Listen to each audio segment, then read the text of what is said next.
At so ayan, hi guys, welcome back sa channel natin at ito na nga po sa episode 190 para dito kay Kalbo. At huwag na natin patagalin pa, simulan na natin yan. At kahapon nga ay dito tayo natapos yung sa pag-awat ni Saitama dyan kay Tatsumaki. At ito nga, nagagalit ito si Tatsumaki, sabi niya nga dyan, ano raw problema nito ni Saitama. At now, ang continuation niyan is ito naman na. So dito seryoso, itong si Kalbo sabi niya nga dyan ay talaga naman, parehas na parehas daw eh, itong si Fubuki at saka nga itong ate niya. At salita na, eto si Saitama, sabi nga dyan, sobra-sobra na daw itong ginagawa ni Tatsumaki kung pagsasabihan niya lang yung kapatid niya si Fubuki. At saka isa pa, dapat daw hindi nag-aaway-aaway yung mga heroes. At eto nga ngayon, biglang talon dito sa may operating room. At eto nga, may surgery dyan na katatapos lang. At ang nasa loob niyan ay eto nga si Air. So ito tapos na yung surgery kay Air, nagising na nga rin siya dyan. At eto ngayon, tinatanong niya kung nasang lugar siya, anong ginagawa niya dyan. At eto nga ngayon, biglang may tumawag sa kanya. Sabi dito,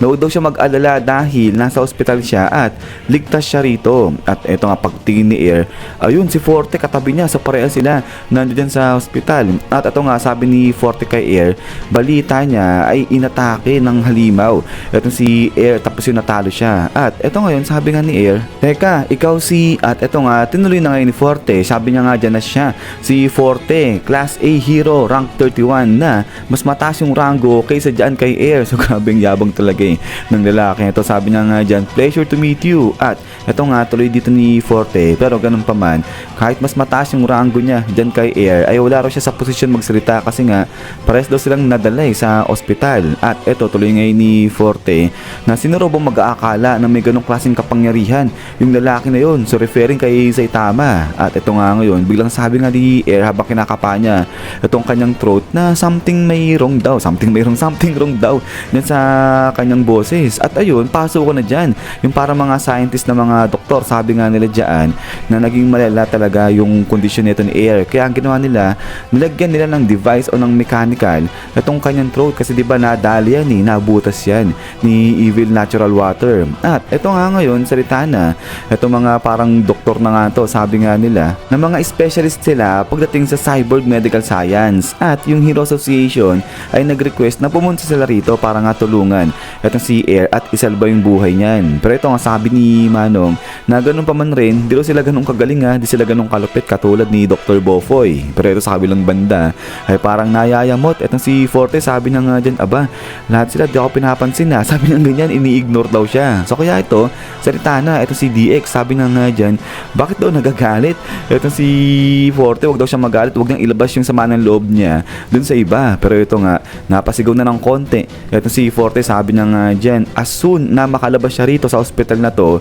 ay talagang maghihiganti siya. At ito tuloy niya pa nga dyan, itong kalbo na to tinatawag siya na Saitama or something, di ba sabi niya ganyan. At ayun, ay kunyari pa raw itong si Saitama, kumikilo siya o nag-acting-actingan siya na kunyari average person lang siya, mahina siya, pero hindi naman daw pala ganun, ano siya, tricky, mandadaya raw itong lalaki ito. At saka baka nga raw di tao itong kalbo na to, sabi niya ganyan. Dahil ito nga seryoso, ito si Forte sabi na nga dyan, di ba kasi nakita naman daw nila lahat kung anong kapangyarihan yung ginamit ng lalaki nito. At ito nga ngayon, tuloy nga ni Forte, nasa harapan niya si Saitama, nag-uusap sila. Tapos suddenly, bigla siyang inatake ni Saitama sa likod. At ito ngayon, sabi ni Forte, sobrang sakit ng likod niya. Tapos na-injured niya pa itong kanyang paa. So kaya ito, sabi tuloy ni Forte, parang akong binangganan ng sakyan sabi niya ganyan. Ito parang naiinis pa siya. At ito nga, sabi niya dyan, na baka raw talaga mamaya isang magician o isang psychic si Kalbo. Pero yun nga maya ay lumalapit na ng konti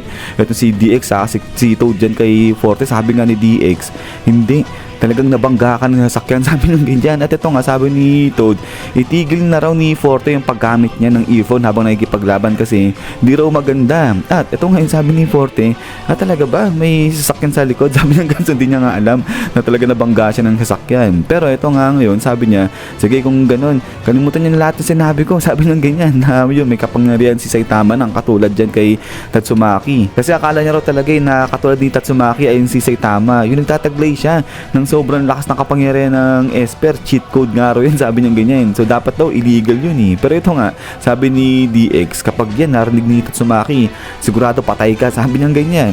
But na ito nga ngayon ay aalis na. Itong si DX at saka nga itong si Toad. Pero bago sila umalis, ang tanong nga ni Forte, ano raw yung source ng pagkalakas-lakas na yanig dyan? Kasi nga diba lumindol nga raw dyan eh. So bakit nagkaganon? So sagot itong dalawa, sabi nga nila dyan, kasi yung mga halimaw nakalaya daw, nakatakas, tapos nagwawala sila ngayon. So kaya ito, aalis muna itong dalawa. At sabi nga ni Toad dito, magpahinga lang dyan, pumirmi itong si Forte. At so ito ay alis lang nga dyan yung dalawa. At ito sa isip-isip ni Forte, sige, ang gagawin niya na lang daw muna ay yung mag-image training siya ng kanyang gagawin paghihigante laban dyan kay Kalbo. So talagang galit na galit eh itong si Forte kay Saitama. But then ito nga ngayon, biglang talo na dito kay Saitama natin dahil talagang ang lakas ng pag-shake nito ni Kalbo, aalog-alog siya. At ito nga ngayon, talagang di niya binibitawan itong si Tatsumaki. So parang ang higpit pa eh nung pagkakagrab niya dyan. At ito ngayon, ang lakas na talaga ng aura na nilalabas ni Tatsumaki. At sabi niya nga dyan kay Saitama, di raw ba siya naririnig nito? Sabi niya nga dyan, bumitaw siya. At ito ngayon, sagot si Saitama, sabi niya nga dyan, hindi raw ba siya naririnig ni Tatsumaki? Sabi niya nga, kumalma lang daw itong si Tatsumaki dyan. Pero ito nga, mas nagalit itong si Tatsumaki. Sabi niya nga dyan, manahimik raw itong si Saitama, bumitaw daw siya. At pagkatapos nga niyan, boom! Grabe, parang dinikdik pa eh ni Tatsumaki itong si Kalbo. Pero yun, napangat niya lang itong si Saitama at nagpastro lang sa kanya. Itong lakas nga ni Tatsumaki at ito talagang napres ng husto dyan. Itong pader, so yung nagulat dito itong grupo nga ni Fubuki. At ito, ang reaction lang ni Saitama, wow, so kala mo parang nasarapan pa ng konti dyan itong si Saitama. At ito nga ngayon, tingin-tingin itong si Kalbo dyan kay Tatsumaki. Sabi niya nga dyan, ito ba yung psychic powers na nagpalipad kay Genos? So parang wala daw pinagkaiba sa lakas na tinataglay ni Fubuki, sabi ng ganyan. So ito ay parang napapatingin si Tatsumaki dyan kay Kalbo. At ito nga ngayon, nag-react na si Fubuki. Sabi niya nga dyan, oh Saitama, huwag mo ginagalit yan, sabi ng ganyan. So yung delikado nga raw magalit itong kanyang ate. At yung pagkatapos nga niya, ito nga, nagalit na itong si Tatsumaki. Sabi niya nga dyan, bitawan mo ko. At pagkatapos nga nito is boom! Dito nagpakawala na naman ng kapangyarihan niya itong si Tatsumaki. At ito nga ngayon ay napaulang dito itong si Saitama. Grabe, hindi siya tinatablan ng psychic powers nito ni Tatsumaki. At then after nga niyan is boom, grabe, sobrang lakas ng kapangyarihan ni Tatsumaki. Akala mo nabutas niya ito nga mga pagkakapal-kapal na pader dyan. Pero yun nga, nagpastro lang yan dito kay Kalbo. At ito nga ngayon is boom, di pala parang talagang nabutas ni Tatsumaki yung pader ng HQ. At eto nga, ang layo pa ng inabot ng kapangyarihan ni Tatsumaki. At pagkatapos nga niyan, eto nga, grabe, sobrang lakas na ng pagkakashake ng pag-alog nito ni Saitama. Hawak-hawak niya lang eh.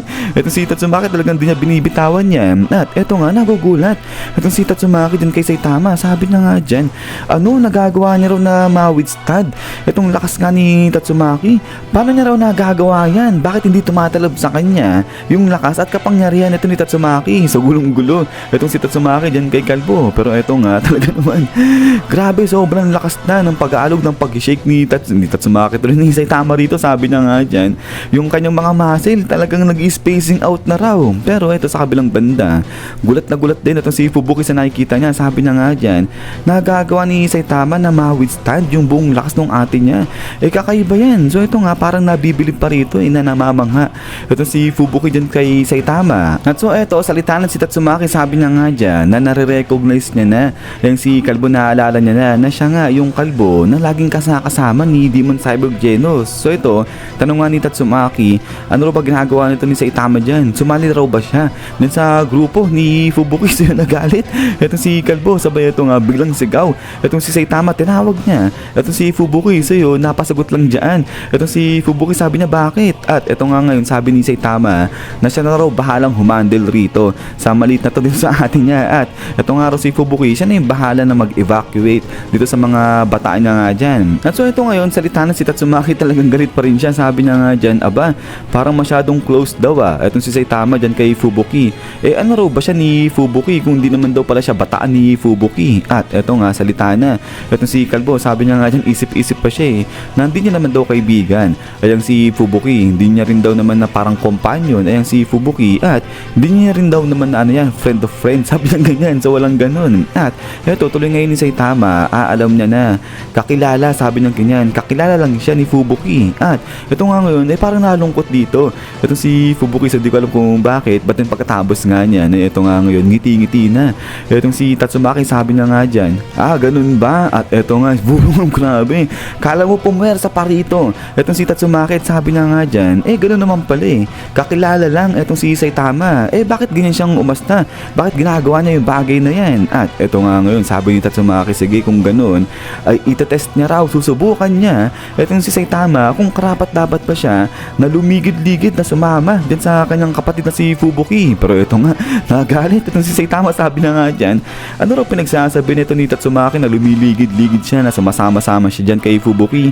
Itong si Fubuki nga raw lagi yung dikit-dikit sa kanya, sabi ng ganyan. So yun, napapagod na nga raw itong si kalbo natin. Ba't pagkatapos nga niya, boom, grabe, mas nag-charge pa talaga rito itong si Tatsumaki. At ito nga ngayon, bam, dito tinatangay na, halos nagsisiliparan na yung mga tao nga dyan. At pagkatapos nga nito is yan guys, so hanggang dito lang itong si episode 190 natin. At so ayan, grabe, nagwawala na talaga itong si Tatsumaki. Parang tinatry niya nga na ipagpag itong si Saitama natin, pero hindi, wala siyang nagagawa. Talagang nahawak-hawak pa rin ni kalbo itong si Tatsumaki, hindi siya bumibitaw. Pero yun nga guys, ay ulit maraming salamat sa panonood dito kay Saitama natin. At pala, pasensya na kung medyo di ako madalas makapag-upload ngayon guys, kasi medyo busy-busyhan lang talaga ngayong week. Pero yun, ay babawi ako sa inyo sa mga susunod. So yan, so lagi mag-ingat, God bless niyo lahat at kita-kits tayo ulit.